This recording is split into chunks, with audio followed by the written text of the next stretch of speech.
Hello students, a very warm welcome to Dakshina E-Classroom. So guys, how are you all? I hope you all are well. You're enjoying at your home the long vacation due to lockdown. And please stay safe, be at your home. ठीक है, अपना और अपने घर के सभी लोगों का ख्याल रखो. So let's start something about motion and something about physics of class 9th.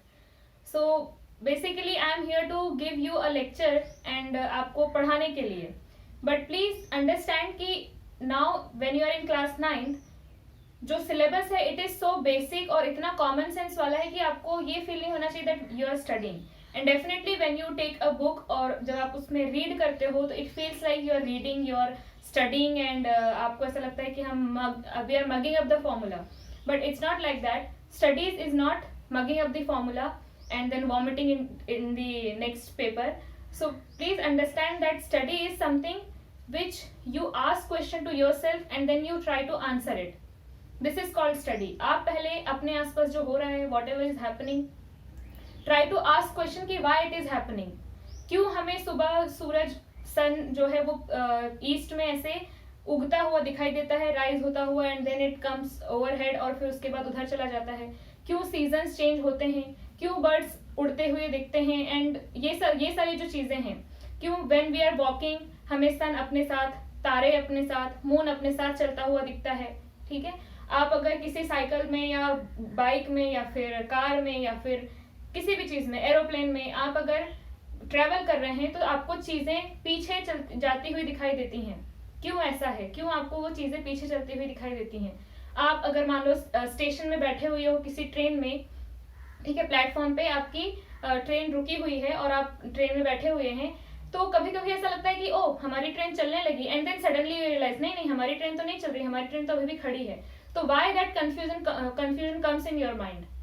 क्यों ऐसा लगता है, फिर आपको रियलाइज होता है अरे हमारी ट्रेन नहीं, साइड वाली ट्रेन चली थी इसलिए हमें ऐसा लगा हमारी ट्रेन चल रही थी. बट क्यों ऐसा लगता है, ठीक है. और उसके अलावा अगर आप ध्यान से देखो तो जब आप रोड पे चल रहे होते हो तो रोड जो है, रोड की सरफेस अगर आप देखोगे बहुत स्पीड से पीछे जाती दिखाई देती है. If you talk about the near by trees beside the road, है ना, रोड के आसपास जो ट्रीज होते हैं या बिल्डिंग्स होती हैं वो भी तेजी से पीछे जाती हुई दिखाई देती हैं. बट इफ यू सी कोई बहुत दूर का पेड़ है ना, बहुत दूर का पेड़ है या बहुत दूर की बिल्डिंग है, तो वो आपको धीरे धीरे धीरे धीरे पीछे जाते हुए दिखाई देती है और आपको बहुत देर तक दिखती रहती है. कोई पास में अगर आपके कोई पेड़ है या कोई बिल्डिंग है तो सिर्फ थोड़ी देर के लिए दिखेगी और वो पीछे छूट जाएगी. बट दूर वाली चीजें वो आराम से पीछे जाती हुई दिखाई देती हैं और वो देर तक आपको दिखती हैं. So why all these kind of things are happening. अगर आपने कभी कोशिश की हो to try and ask these question to yourself और someone who can explain those to you, अगर आपने पूछने की कोशिश की होगी और आप आंसर तक पहुंच गए, दैट्स वेरी गुड और इसका मतलब आप क्यूरियस हैं. और अगर आपने कभी पूछा ही नहीं क्वेश्चन तो प्लीज ट्राई करें कि अपने आसपास जो चीजें हो रही है एटलीस्ट उसको लेकर के आपके अंदर कुछ क्यूरियोसिटी हो. And when you try to ask questions, first ask questions, when you try to ask the questions and then try to answer them, that is called the studies. Mugging up and writing the answer in the question paper is not studies. और उसके बाद आप marks लेके आ रहे हैं, full marks लेके आ रहे हैं. लेकिन अगर आपसे कोई पूछे कि ऐसा क्यों हो रहा है, आपने मोशन चैप्टर पढ़ लिया और फिर आपसे आके कोई पूछता है कि ये जो क्वेश्चन जो मैंने पूछे इनमें से कोई भी क्वेश्चन अगर पूछता है और आप आंसर नहीं कर पा रहे हैं, देन क्या मतलब, कोई मतलब नहीं है. तो वैसे अभी अगर हम मोशन की बात करें तो आप 9th में एकदम बेसिक चीज पढ़ रहे हैं, एकदम कॉमन सेंस वाली. तो अभी आप ये चीजों के आंसर नहीं कर पाएंगे कि जो ट्रेन या फिर ट्रीज पीछे जाते क्यों दिखाई देते हैं, ठीक है, वो रिलेटिव मोशन में आता है. इसको हम बोलते हैं रिलेटिव मोशन, कि मेरे हिसाब से चीजें पीछे चलती दिखाई दे रही हैं. अब वहीं आप रोड पे खड़े हो जाओ, रोड पे अगर खड़े हो जाओ, अभी आप कार में चल रहे हो तो चीजें पीछे जाती दिखाई दे रही हैं. रोड पे खड़े हो जाओ तो क्या आपको पीछे जाते दिखाई देंगे पेड़, नहीं देंगे. नाउ अभी वो आप खड़े हो रोड पे खड़े हो, ट्रीज वहीं दिख रहे हैं, बिल्डिंग वहीं दिख रही है, रोड वहीं दिख रही है, पीछे जाते दिखाई नहीं दे रही है. जैसे अगर आप अभी बोर्ड को देख रहे होगे, बोर्ड आपको यहीं पे दिख रहा है, बोर्ड कहीं जाता हुआ दिखाई नहीं दे रहा है. पूरे लेक्चर भर यहीं खड़ा रहेगा बोर्ड, मतलब यहीं लटका रहेगा बोर्ड. बट अगर आपको कोई जाके सूरज पे बिठा दे कि भाई बैठो यहाँ पे थोड़ी देर, ठीक है, तो सूरज पे अगर कोई आपको बिठा दे तो वहां से आपको ये बोर्ड रेस्ट में दिखेगा क्या, आपको ऐसा लगेगा कि बोर्ड यहीं पे है. तो अर्थ पे तो वो आपको फिक्स्ड दिखेगा, लेकिन अगर आप ध्यान से देखो तो आपने पढ़ा हुआ है कि जो अर्थ है वो सन के आसपास घूम रही होती है. तो अर्थ यहाँ पे है, अभी ये बोर्ड यहाँ कहीं पे होगा लेट्स से, और फिर 6 महीने बाद ये अर्थ आ गई यहाँ पे, बोर्ड आ गया यहाँ पे। इसका मतलब अगर आप यहाँ पे बैठ के ऑब्जर्व करो तो आप बोलोगे ये तो इतना सारा डिस्टेंस बोर्ड ने मूव कर लिया, अर्थ ने मूव किया तो बोर्ड ने भी मूव किया। इसका मतलब कि अभी तो मुझे ये बोर्ड रेस्ट में दिख रहा है, अगर हम सन पे जाके बैठ जाए तो ये यहाँ से यहाँ मूव करता हुआ दिखाई देगा, 6 महीने में वो यहाँ से यहाँ दिखेगा। और अगर आप सेम डे की बात करो तो भाई अर्थ जो है वो अपने एक्सिस पे भी रोटेट कर रही है, ठीक है। तो कुछ टाइम बाद बोर्ड यहाँ था, कुछ टाइम बाद बोर्ड इस जगह पे दिखेगा, क्योंकि अर्थ रोटेट कर रही तो उसके साथ बोर्ड भी रोटेट कर गया। इसका मतलब आप अलग अलग जगह से देखते हो तो आपको चीजें अलग अलग दिखाई देती हैं, ठीक है। तो दिस इज द रीजन कि कुछ चीजें हमें चलती हुई दिखाई देती हैं, कुछ चीजें रेस्ट में दिखाई देती हैं। अगर आपके साथ पैरेलली कोई बाइक या आपकी कार के साथ कोई पैरेलली कार चल रही है तो आपको क्या लगेगा कि ये तो हमारे साथ ही है ना, वो आपके साथ साथ ही चल रहे हैं, ना वो आगे जा रहे हैं ना वो आपसे पीछे छूट रहे हैं। So these are the observations. If you are sitting in a bus the co passenger will appear to be at rest. आपको क्या लगेगा कि वो तो रेस्ट में ही है, वो कहीं नहीं जा रहा है। All the passengers in the bus the driver they will appear to be at rest. लेकिन अगर मान लो आप नेक्स्ट बस स्टॉप पे उतर गए so everything will appear to be moving. Driver आपको आगे जाते दिखाई देगा, बस में पैसेंजर जो है वो आपको आगे दिखाई देंगे। इसका मतलब डिपेंडिंग ऑन कि आप कहाँ पे हो मोशन आपको अलग अलग तरीके से दिखाई देता है। So the first and basic thing which we have to understand कि मोशन क्या है, पहले हम इस चीज को समझें ताकि हम तब जाकर के हम रिलेटिव मोशन समझ पाएंगे, है ना। और वो 11th में है, उस पर आप बहुत सारे क्वेश्चन करेंगे, बहुत सारी प्रॉब्लम्स आएंगी, बहुत सारे टाइप की प्रॉब्लम्स आएंगी and you will solve all those problems. But before that you need to understand कि मोशन क्या है। तो भाई मोशन मतलब कि अगर आप किसी भी चीज को चलते हुए देख रहे हो, let's say now I am at rest, I am not moving, so I don't have any motion, but now I am moving, so I have some kind of motion. If I rotate this like this, rotate this marker in this way, इसका मतलब ये आपको थोड़ा बहुत rest में दिखाई देगा, not exactly but थोड़ा बहुत रेस्ट में ही है। बट दिस पॉइंट ये एक सर्कल में घूम रहा है। अगर आप एक स्टोन में रस्सी बांध करके उसको ऐसे से घुमाओ, ठीक है, तो ऐसे सर्कल में आपको घूमता हुआ दिखाई देगा। अगर आपने मौत का कुआं वाला देखा हुआ game death well, so what people do, they ride in their bike और उसके वजह से घूमते घूमते ऊपर आते हैं और फिर घूमते घूमते नीचे भी जाते हैं और फिर नीचे रेस्ट में आ जाते हैं। बर्ड्स को आपने देखा है, सन को आपने देखा है इधर उधर घूमते हुए। So there are various kinds of motion around you. उसमें से आप कुछ अभी पढ़ सकते हैं, कुछ चीजें आप अभी पढ़ पाएंगे, कुछ चीजें कॉम्प्लिकेटेड मोशन जो है वो आप नहीं पढ़ पाएंगे। Those you are going to study in higher classes, right. So motion का आपको सबसे पहले क्या करना है, अपनी नोटबुक खोलो, मतलब ऑब्वियसली आपने खोल के रखी होगी, एंड उसमें राइट डाउन द क्वेश्चन कि right all the possible motions you observe around you, all kinds of motion you observe around you, ठीक है, उनको लिखो। तो उसमें आपके बहुत सारे आएंगे, जैसे लिविंग ऑब्जेक्ट्स हैं वो भी मूव कर रहे हैं, नॉन लिविंग है वो भी मूव कर रहे हैं। जैसे आपने अगर कोई डोर को ओपन किया या क्लोज किया, तो डोर को ओपन अगर किया तो एक पॉइंट होता है उसमें जो फिक्स है ना, एक पॉइंट है जो कि फिक्स है, और ये जो है ये मूविंग है, इस पे हैंडल लगा हुआ है, उससे आप ऐसे ऐसे उसको डोर को ओपन या क्लोज करते हो। तो उसके अलावा अगर आपके घर में फैन है, जो कि डेफिनेटली होगा, ठीक है, so if you switch on that fan, उसकी जो बीच वाली जो रॉड होती है जिससे वो अटैच है in the ceiling, that remains at rest but blades उसकी मूव कर रही होती हैं। और फिर उसके अलावा अगर मान लो आप पानी भर रहे हो घर में, ठीक है, तो दैट वाटर इज मूविंग, वो पता नहीं कहाँ से कुएं से मूव करता हुआ, पाइप के अंदर मूव करता हुआ, then it is coming in your जो भी है टैंक, क्लियर। तो ये सब मोशन है, इसमें नॉन लिविंग ऑब्जेक्ट की भी मोशन है, लिविंग ऑब्जेक्ट की भी मोशन है। बर्ड्स हैं, वो सुबह शाम बर्ड्स को, आपने बहुत सारे बर्ड्स को एक साथ मूव करते देखा होगा। So all these are motions you observe around you. When you watch cricket में क्या है, क्रिकेट में भी bat is moving, ball is moving, fielders are moving, the batman is moving, सब लोग मूव कर रहे हैं, है ना। उसके बाद अगर वहां पे डिस्प्ले किए जाते हैं नंबर्स, जैसे न्यूज में नीचे हेडलाइंस होती हैं, मतलब नीचे कुछ लाइंस होती हैं, those are moving. So various kind of motion are there. तो उस चीज को समझने के लिए हमें मोशन क्या है और उसके कुछ रिलेटेड टर्म्स हैं, इंपॉर्टेंट टर्म्स जो आपको इस टॉपिक को समझने में हेल्प करेंगे, वो सब हमें सीखना पड़ेगा। तो अब यहाँ पे पहला जो टाइप्स ऑफ मोशन में पहला आता है, एक आता है 1D motion, 2D motion and 3D motion. So do you know what is 1D, 1 dimension, 2 dimension, 3 dimension? सो अगर यहाँ पे हम लोग किसी भी सिर्फ एक लाइन की बात करें, सिर्फ एक लाइन की बात करें तो ये क्या हो गया, दिस इज वन डायमेंशन। अगर हम दो लाइंस की बात करें, let's say this and this, तो इससे हम क्या, अगर इसको ऐसे ना बनाए ऐसे बनाए, दिस एंड दिस, तो इससे हम क्या कर सकते हैं, ये क्या है, अब इसको अगर ऐसे एक्सटेंड किया, इसको अगर ऐसे एक्सटेंड किया तो एक प्लेन बन गया, है ना, एक प्लेन बन गया।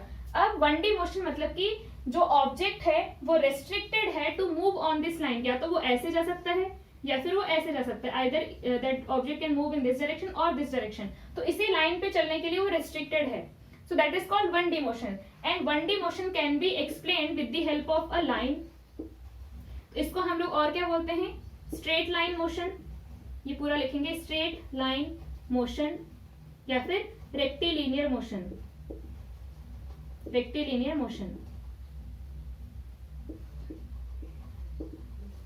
सो 1D मोशन मतलब कि एक लाइन के अलोंग आप मोशन कर रहे हो।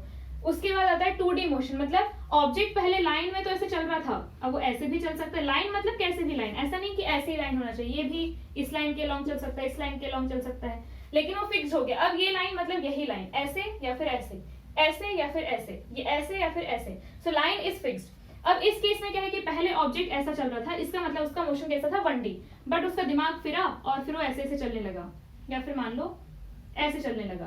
सो पहले वो ऐसा गया, अब वो ऐसा चला गया। सो नाउ वो इस लाइन के अलोंग नहीं चल रहा है, उस लाइन से वो अलग चला गया, डेविएट हो गया। तो now we will have to use two lines to explain its motion. और अगर फिर ऐसे चला गया तो अब ना वो इस लाइन के अलोंग चल रहा है, ना वो इस लाइन के अलोंग चल रहा है, अब उसको इस लाइन की हेल्प से हमें एक्सप्लेन करना पड़ेगा, बट वो इस प्लेन में चल रहा है, इस प्लेन में चल रहा है, एक शीट है, इस शीट पे चल रहा है। इसका मतलब इस प्लेन की हेल्प से, अगर आपके पास ये प्लेन का डेटा है तो इसका मतलब आप उसके मोशन को इस प्लेन की हेल्प से एक्सप्लेन कर सकते हो, करेक्ट। बट अगर मान लो इसका फिर दिमाग फिरा, ये हो गया 2D मोशन, ठीक। अब इसका फिर दिमाग फिरा, पहले ऐसे जा रहा था, फिर ऐसे गया और फिर उसके बाद ऐसे चला गया, एंड देन ये आ गया बाहर ऐसे, फिर ऐसे घूमा एंड देन फिर इस पॉइंट पे आ गया और फिर इस जगह पे आ गया, लेकिन इसके बीच में ये पूरा इधर घूमा है और फिर यहाँ आया है। तो नाउ आप उसकी जो मोशन है उसको इस प्लेन से भी एक्सप्लेन नहीं कर सकते, आपको एक तीसरा और कोऑर्डिनेट यूज करना पड़ेगा और उसको फिर हम बोलते हैं 3D मोशन। तो 1D मतलब एक लाइन में चल रहा हो, 2D मतलब किसी प्लेन में चल रहा हो, और 3D मतलब कहीं भी चल रहा हो स्पेस में। जैसे एक इंसेक्ट के मोशन की बात करें तो इंसेक्ट मान लो ऐसे गया, फिर ऐसे चला गया और फिर ऐसे गया, फिर कहीं जाके बैठा और फिर आकर के फिर यहाँ कहीं मिला, फिर ऐसे चलने लगा। So that kind of motion is 3D motion. 3D में मतलब आपको पूरा स्पेस भी यूज करना पड़ेगा। स्पेस मतलब दिस कंप्लीट थिंग, एक लाइन भी, प्लेन भी और फिर स्पेस भी। तो ये हो गया 1D motion, 2D motion, 3D motion. अब नेक्स्ट आप लिखो क्वेश्चन। पहला क्वेश्चन आपने क्या लिखा था कि आपने क्या क्या मोशन ऑब्जर्व किए अपने आसपास, ठीक है, क्या क्या चीजें आपने ऑब्जर्व की, कैसे कैसे टाइप के मोशन, लिविंग बॉडीज के, नॉन लिविंग बॉडीज के, कुछ भी चीजों के, ठीक है। उसके बाद लिखो कि what all 1D motion you observe around you, what all 2D motion you observe around you, and what all 3D motions you observe around you, ठीक है। तो 1D मोशन को हम बोलते हैं straight line motion, straight line motion, ठीक है, can be explain with the help of a line, या फिर और भी बोलते हैं rectilinear motion, rectilinear motion. And here in class 9th we are going to study only this. 2D can be explained with plane, और इसको हम बोलते हैं प्लेनार मोशन भी। ये उतने कुछ इंपॉर्टेंट टर्म्स नहीं है, इसको एक्सप्लेन करने के लिए हमें पूरा स्पेस चाहिए होगा, मतलब सब कुछ, लाइन भी, प्लेन भी और स्पेस भी। तो 1D motion, 2D motion, 3D motion, clear. अब मोशन को पहले आपने जब मोशन पढ़ना है हमें, उसके लिए कुछ इंपॉर्टेंट टर्म्स हमको डिसाइड करने पड़ेंगे कि मोशन को हम डिस्क्राइब कैसे करें। तो डिस्क्राइब करने के लिए हमें रेफरेंस पॉइंट की जरूरत पड़ती है। रेफरेंस पॉइंट मतलब, तो जैसे कोई भी, अगर आपने लेट्स से ये पॉइंट है, ठीक है, या फिर हमने यहाँ से डिसाइड किया कि ये जो सामने वाली वॉल है वो मुझसे कितने दूर है, मुझे ये बताना है। तो व्हाट आई से कि मुझसे 2 मीटर की दूरी पे है, this wall is at 2 metre distance from me, कितना, 2 मीटर डिस्टेंस फ्रॉम मी, ठीक है। तो मेरी लोकेशन से वो 2 मीटर डिस्टेंस पे है, ये बोर्ड ऑलमोस्ट 0 डिस्टेंस पे है ना। अगर मेरा जो रेफरेंस पॉइंट है वो यही ले लिया जाए तो ऑलमोस्ट 0 डिस्टेंस पे है, that camera is in at some distance of 1 metre from me. Clear? तो इसका मतलब आई एम डिफाइनिंग एवरीथिंग, हर चीज का. या फिर मैं ये बोल सकती हूँ कि अगर मेरी लोकेशन से अगर देखा जाए तो 1 मीटर पे, 2 मीटर पे, 1 मीटर पे, 0 पे, फिर हाफ मीटर पे, ऐसे करके. अगर ये रेफरेंस पॉइंट है तो ये अगेन कुछ हाफ मीटर पे है. सो मैंने अपनी पोजीशन से सबकी लोकेशन को डिफाइन किया कि वो 2 मीटर पे, वो 1 मीटर पे. अगर मैं पोजीशन को चेंज कर दूं, लेट्स से हम यहां से डिफाइन करें फ्रॉम दिस पॉइंट, इस पॉइंट से अगर हम डिफाइन करें तब ये डिस्टेंस कुछ और होगा. लेट्स से ये आधा मीटर बच गया और वो 2 मीटर हो गया और ये 1 मीटर हो गया. क्लियर? सो अब यहाँ पे क्या है, ये 1 मीटर, 2 मीटर, फिर से 1 मीटर. सो इस पॉइंट से we are at different distance, और इस पॉइंट से कुछ और डिस्टेंस था. उस पॉइंट से वो है 1 मीटर के डिस्टेंस पे, यहाँ से वो है 2 मीटर के डिस्टेंस पे. ठीक है? तो इसी को बोलते हैं हम रेफरेंस पॉइंट, कि आप किस जगह से मेजरमेंट करना चाहते हो, किस पॉइंट को रेफरेंस मान रहे हो आप, किस पॉइंट को जीरो मान रहे हो आप. तो टर्म आता है रेफरेंस पॉइंट या फिर जीरो लोकेशन, या फिर इसको बोलते हैं ओरिजिन, कि आप कहां से स्टार्ट कर रहे हो चीजों को. तो मैंने क्या कहा कि मेरी जो लोकेशन है, this is the reference point, this is my zero location. अब हर चीज जो मुझसे 1 मीटर डिस्टेंस पे है उसको हम बोल देंगे कि 1 मीटर पे रखा हुआ है, 2 मीटर पे रखा हुआ है, 3 मीटर पे रखा हुआ है, आधे मीटर पे रखा हुआ है, like that we can say. ठीक है? तो ये हमें डिफाइन करना पड़ता है रेफरेंस पॉइंट. किसी भी मोशन को एक्सप्लेन करने के लिए हमें रेफरेंस पॉइंट डिफाइन करना पड़ता है. अगर आपने एक्स वाई कोऑर्डिनेट ऑलरेडी पढ़ लिए हैं तो एक्स वाई कोऑर्डिनेट में ये होता है एक्स, ये होता है वाई, इसको हम बोलते हैं ओरिजिन. ओरिजिन मतलब कि यहाँ से चीजों को स्टार्ट किया जा रहा है. ओरिजिन मतलब यहाँ पे ये 0 0. ठीक है? 0 0 ये हो गया, मान लो ये डिस्टेंस हो गया 1 मीटर, 2 मीटर. ठीक है ना? ये डिस्टेंस हो गया 2 मीटर, ये डिस्टेंस हो गया 3 मीटर, उसके बाद ये डिस्टेंस हो गया 4 मीटर. वैसे ही अगर यहाँ से ले 1 metre, 2 metre, 3 metre, 4 metre, 4 metre, 3 metre, 2 metre, 1 metre. ठीक है? सो इस ओरिजिन से these points are at 1 metre, 2 metre, 3 metre, 4 metre. वैसे ही 1 मीटर, 2 मीटर, 3 मीटर, 4 मीटर. अब आप मान लो यहाँ पे खड़े हो और आपसे बोला जाए कि A इज स्टैंडिंग हियर और B इज स्टैंडिंग हियर. ठीक है? तो अब आपसे बोला जाए कि भाई A और B की पोजीशन बताओ, तो आप क्या बोलोगे कि 1 मीटर एंड 1 मीटर. लेकिन वो क्या है, आपसे A और B का डिस्टेंस है. A और B आपसे दोनों कितने डिस्टेंस पे खड़े हैं? A भी 1 मीटर नहीं 2 मीटर. A भी 2 मीटर पे खड़ा है, B भी 2 मीटर पे खड़ा है. बट क्या उनकी लोकेशन सेम है? लोकेशन मतलब किस जगह पे हो. लोकेशन हम लाइव लोकेशन वर्ड यूज करते हैं, अपनी लोकेशन शेयर कर दो वर्ड यूज करते हैं. मतलब कि पोजीशन किस जगह पे है, वो उसका नाम क्या है. मेरी लोकेशन अभी ये है कि मैं दिस पर्टिकुलर गांव में हूँ या दिस पर्टिकुलर प्लेस पे हूँ. So that is my location. So location भाई यहाँ से भोपाल भी उतनी दूर है, यहाँ से मान लो कि रांची भी उतने ही दूर है. ठीक है? भोपाल और रांची दोनों उतने ही दूर है. लेकिन क्या हम ये बोल सकते हैं भोपाल और रांची एक ही जगह पे हैं? हम ये बोल सकते हैं कि दोनों 200 मीटर के डिस्टेंस, 200 लेट्स से किलोमीटर के डिस्टेंस पे हैं, या 300 जितने भी किलोमीटर के डिस्टेंस पे हैं, तो इतने पर्टिकुलर किलोमीटर के डिस्टेंस पे हैं. बट मैं ये बोलूंगी कि Bhopal is in the west and Ranchi is in the east. तो वैसे यहाँ पे क्या है, आपको यहाँ पे नाम वैसे देना पड़ता है कि A की जो लोकेशन है, भले ही दोनों मुझसे सेम डिस्टेंस पे हैं, but A is kept at +2 metre and B is kept at -2 metre. तो यहाँ पे इसको हम बोलते हैं पॉजिटिव x एक्सिस, है ना, पॉजिटिव x वाली लाइन. ये x का मतलब क्या है कि यहाँ पे ये हो गया 0.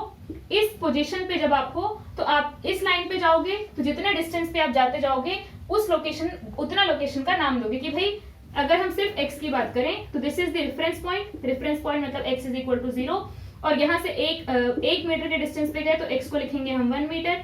फिर 2 मीटर के डिस्टेंस पे गए तो इसको हम यहाँ पे x को लिखेंगे 2 मीटर. तो बेसिकली x यहाँ पे वेरिएबल है. इधर से इधर जब जाओगे तो यहाँ पे x है -इंफिनिटी, यहाँ पे है x +इंफिनिटी, यहाँ पे x है 0. इधर जितने डिस्टेंस पे जाओगे तो x को उतना ही लिखोगे. तो x is equal to 1 metre, 2 metre, 3 metre, 4 metre. इधर जब आओगे तो इसको लिखना पड़ेगा -x, है ना. ये हो गया -1 मीटर. इसकी लोकेशन क्या है? डिस्टेंस A और B दोनों के डिस्टेंस इस ओरिजिन से, है ना, वो पॉइंट रेफरेंस पॉइंट से दोनों का डिस्टेंस 2 मीटर्स है. But A is kept in the positive side, B is kept in the negative side. अब वो आपके ऊपर रहता है, आपको इधर पॉजिटिव लेना है या इधर पॉजिटिव लेना है। ठीक है, हमने नेम्स फिक्स कर दिए हैं कि ईस्ट इधर है, वेस्ट इधर है, हमने वो नेम फिक्स कर दिए हैं, बट क्योंकि वो आपके जो भी पूरा वर्ल्ड में जो सिस्टम चल रहा है उसके हिसाब से आपने फिक्स किया है। नहीं तो आप अपने हिसाब से ईस्ट इसको मान लो, तो दुनिया में फिर जब हम लोग कोई भी डिस्कशन करेंगे तो there will be so many complications. ठीक है, लेकिन अभी जब आप कोई प्रॉब्लम सॉल्व कर रहे हो या कुछ इस तरीके से देख रहे हो, तो simply you can take reference point in positive negative depending on your choice. तो जैसे ही आपने एक रेफरेंस पॉइंट लिया, तो रेफरेंस पॉइंट से फिर सारी चीजें डिफाइन होने लगती हैं कि अब ये x इज इक्वल टू 0 है तो ये x इज इक्वल टू 1 है, इसकी पोजीशन 1 मीटर है, x is equal to 1 metre, इसकी location x is equal to 2 metre है, इसकी location x is equal to -1 metre है, इसकी location x is equal to -2 metre है। बट डिस्टेंस की अगर हम बात करें तो डिस्टेंस क्या है, इस पॉइंट का और इस पॉइंट दोनों का 1 मीटर है, बट डायरेक्शंस आर डिफरेंट। इसका डायरेक्शन उधर है, एक का डायरेक्शन इस साइड है। ठीक है, तो वैसे ही y में होगा, यहाँ पे अगर आप y बना दो तो this point is again y is equal to 0। Reference point मतलब कि जहां पे x भी 0, y भी 0, z भी 0। अब x इधर है, y इधर है, z ऐसे आएगा परपेंडिकुलर टू दिस, तो x is equal to 0, y is equal to 0, z is equal to 0। अब यहाँ से अलग अलग पॉइंट्स लो, तो ये हो गया y is equal to 1 metre, y is equal to 2 metre, y is equal to 3 metre. वैसे ही यहाँ पे आ जाएगा y is equal to -1 metre, y is equal to -2 metre, y is equal to -3 metre.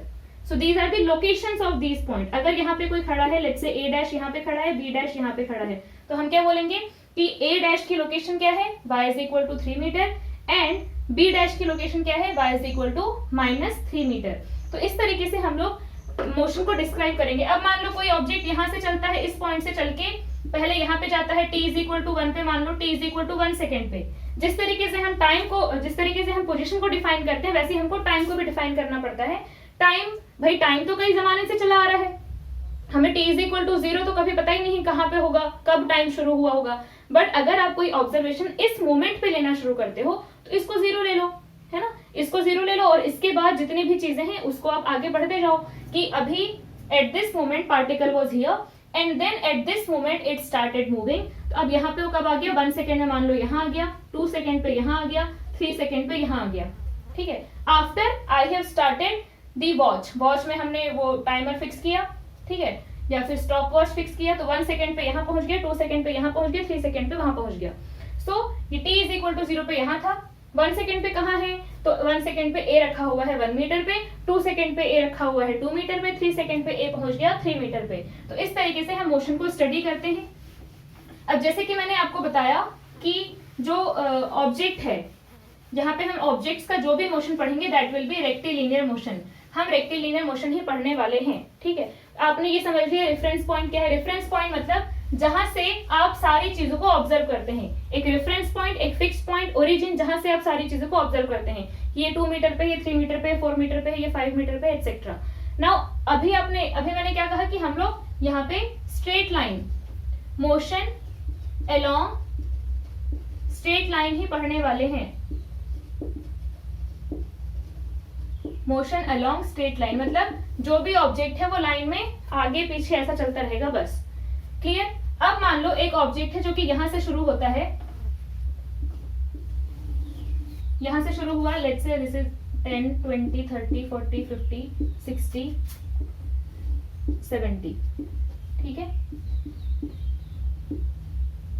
50 metre, 40 metre, 30 metre, 20 metre, 10 metre and 0, 10, 20, 30, 40, 50, 60, 70।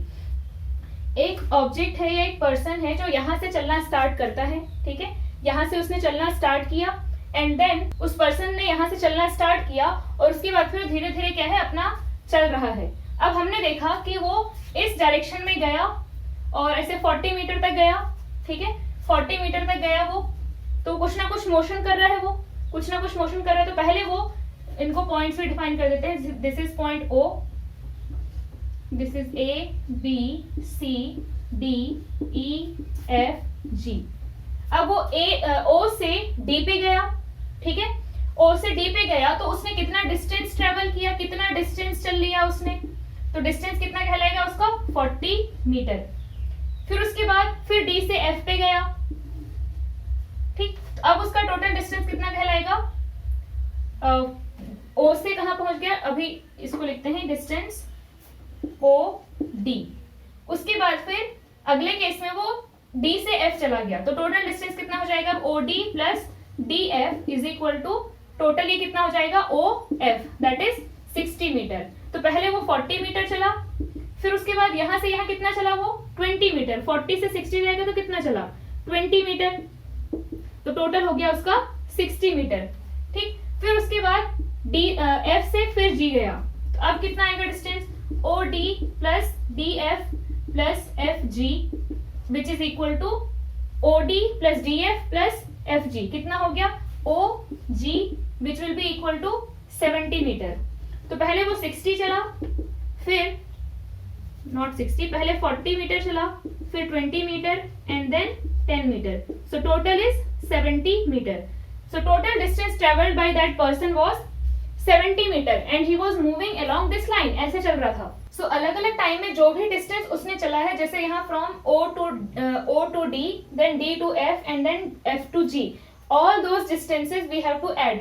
So basically there are two terms, distance and displacement, ठीक है, distance and displacement are different. So distance क्या होता है, distance is the total path length, total path length, अभी आपको difference समझ में आएगा। टोटल पाथ लेंथ सबका सम कर देना है, sum of all the distances, sum of all the path length travelled. तो सिंपली आपको क्या करना है, जितना भी डिस्टेंस जहां भी चला हो सबको ऐड कर दो, it will give you the distance, और इसको हम बोलते हैं मैग्नीट्यूड। ठीक है, मैग्नीट्यूड भी बोलते हैं। Slowly when you will learn more terms magnitude, तो आपको समझ में आएगा कि डिफरेंस क्या है।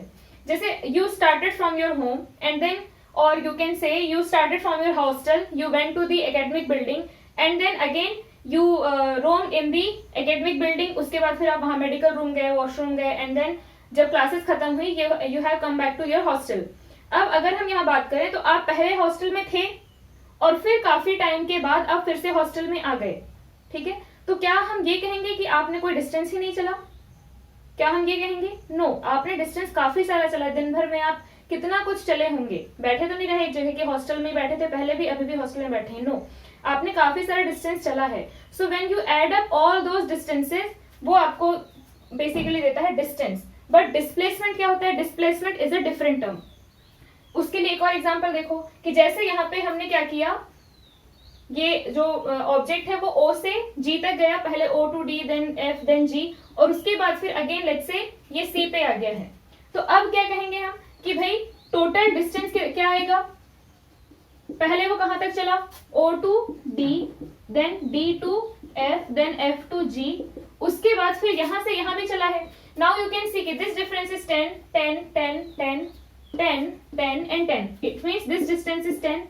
सो यहां से यहां तक का डिस्टेंस कितना आएगा? 10 प्लस 10 प्लस 10 प्लस 10, टोटल 40। सो G से फिर वो कहां पे गया? C पे गया। तो ये सारा का सारा हमें ऐड करना है। OD is 40 plus DF is how much? 20 plus FG is how much? 10 plus GC is how much? It is again 40। So total जो उसने ट्रेवल किया, टोटल जो चल के गया है, वो ऐसे गया फिर उसके बाद ऐसे वापस आया। सो total distance travelled is 40 plus 20 plus 60 plus 40, कितना आ जाएगा? ये आएगा 110, है ना, 110 metre. So total distance travelled is 110 metre. ये क्या है? Basically total path length.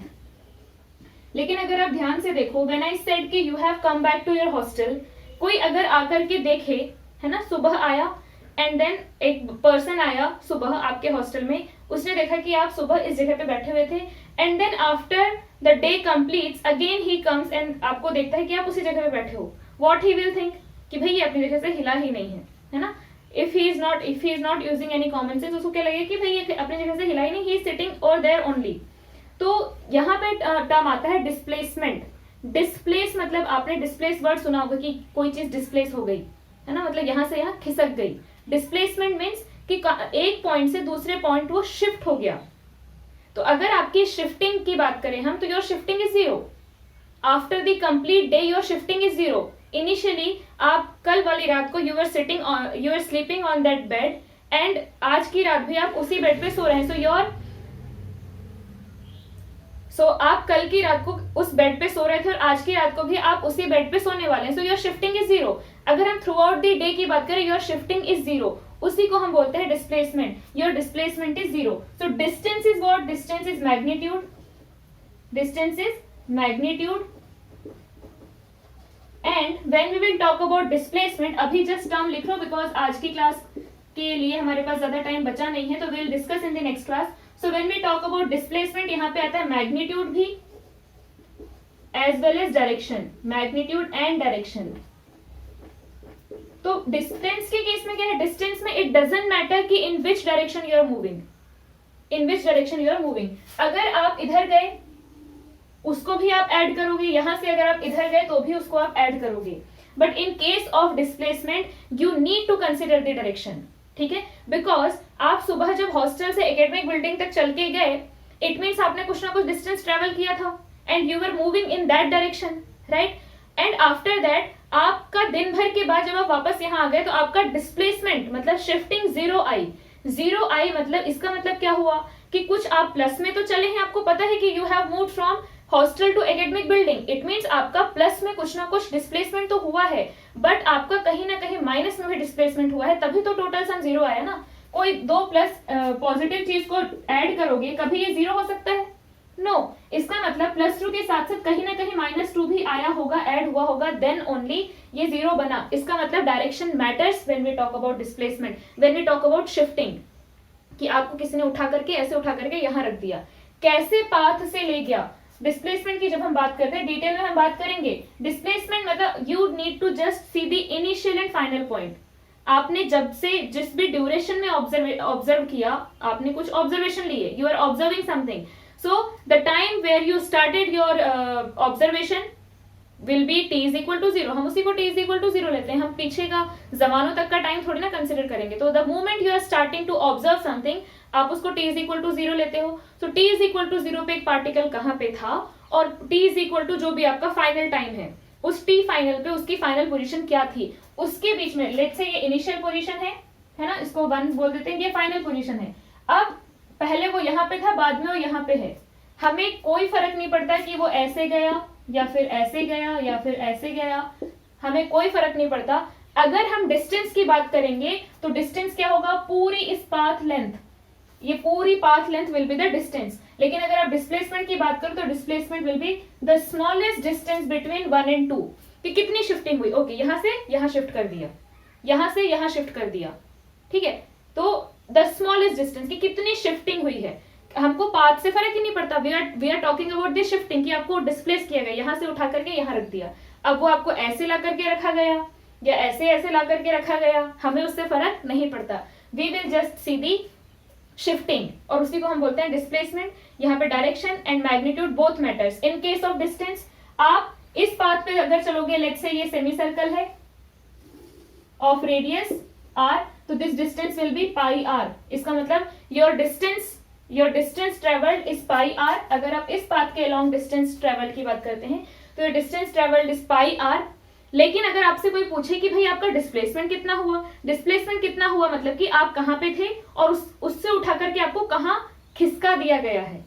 So your displacement will be, हम पहले इस पोजीशन पे थे, अब हम इस पोजीशन पे पहुंच गए, तो हमें इतना डिस्प्लेस किया गया है। स्ट्रेट वहां से जो इनिशियल पोजीशन है उससे फाइनल पोजीशन तक का स्ट्रेट डिस्टेंस है ना, स्ट्रेट लाइन डिस्टेंस। तो आपका डिस्प्लेसमेंट क्या होगा, ये कितना होगा, this will be 2r, diameter है ना। तो your displacement is 2r, but your distance travelled is pi r। Now let's say कि आप ऐसे गए और फिर इसी पाथ के अलोंग वापस आ गए, पहले आप ऐसे गए और फिर इसी पाथ के अलोंग वापस आ गए।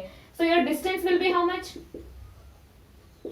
पाई r plus pi r, 2 pi r, and your displacement will be, कहाँ आपकी शिफ्टिंग कितनी हुई है, शिफ्टिंग इज यहां से यहां गए फिर यहां से यहां वापस आ गए, शिफ्टिंग इज 0। आप पहले भी यहां थे, अभी भी यहां है, तो शिफ्टिंग हो गई 0। इसका मतलब योर डिस्प्लेसमेंट इज 0। अगर आप ऐसे गए और फिर ऐसे वापस आ गए, उस केस में क्या होगा, distance will B 2 pi r, because pi r plus pi r, 2 pi r, and your shifting is, your displacement is 0। यहां से यहां पे गए और फिर यहां वापस आ गए, आप डिस्प्लेस ही नहीं हुए हैं अपनी जगह से। हम पूरे टाइम इंटरवल की बात कर रहे हैं। अगर आधा बीच का कुछ टाइम इंटरवल लोगे तो हो सकता है कि आप यहाँ पे कहीं थे, हो सकता है कि बीच के किसी टाइम इंटरवल पे आप इस पाथ के अलॉन्ग जा रहे हैं ना, तो यहाँ पे कहीं रहे होंगे, तब तो देयर इज सम डिस्प्लेसमेंट। तब आप पहले यहाँ थे, फिर आप यहाँ पहुंच गए, it means there is some displacement. But if you are talking about the case you started from here and after the time you have reached here, now you are observing the shifting, your shifting is 0, correct? So this is the difference between distance and displacement. इसके बारे में थोड़ा और हम लोग पढ़ेंगे in next class. उसके बाद फिर हम आगे के जो टर्म्स हैं, टर्मिनोलॉजी है, वो पढ़ेंगे। तो I hope distance and displacement is clear to you, and what is motion and how we use the reference point, and then we locate the position of different objects. All these things I have told you. One by one we are going to cover the next topics. Okay, thank you.